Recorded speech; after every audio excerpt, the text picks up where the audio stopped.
Sadly, on this day in Disney history, December 15th, 1966, the world lost Walt Disney. By the mid-1960s, Walt had become something close to immortal in the American imagination.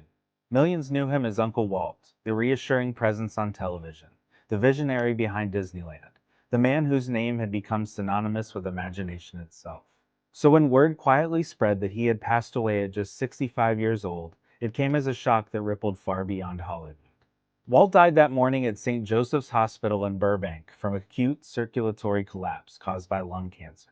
For years, he had been a heavy smoker, 3 packs a day by some accounts, and those close to him remembered his persistent hacking cough echoing through the studio halls. He had entered the hospital expecting surgery related to an old polo injury, only for doctors to discover a tumor on his lung. Even after losing most of it, Walt kept planning, discussing Epcot and the Florida project from his hospital bed right up until the end. When the news reached Disneyland, there was immediate discussion about closing the park. Just 3 years earlier, it had closed following the assassination of President Kennedy. But this time, the gates stayed open, exactly as Walt would have wanted.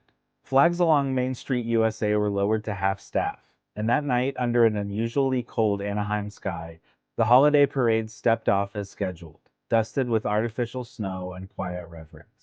Across the world, newspapers ran front-page headlines. Editorial cartoons showed Mickey Mouse in tears. Tributes poured in from politicians, performers, and everyday families who felt they had lost something personal. Almost immediately, myths began to form, rumors that Walt had been frozen, waiting to return someday. The truth was simpler and more human.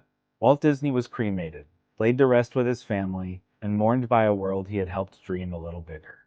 In the days that followed, Walt's brother Roy postponed retirement and made a promise to finish what Walt had started. The Florida project would become Walt Disney World, named in his honor so no one would ever forget whose dream it was. Walt Disney was gone, but as long as children laugh, stories endure, and dreams find a place to grow, he never really left. Follow for more Daily Disney History.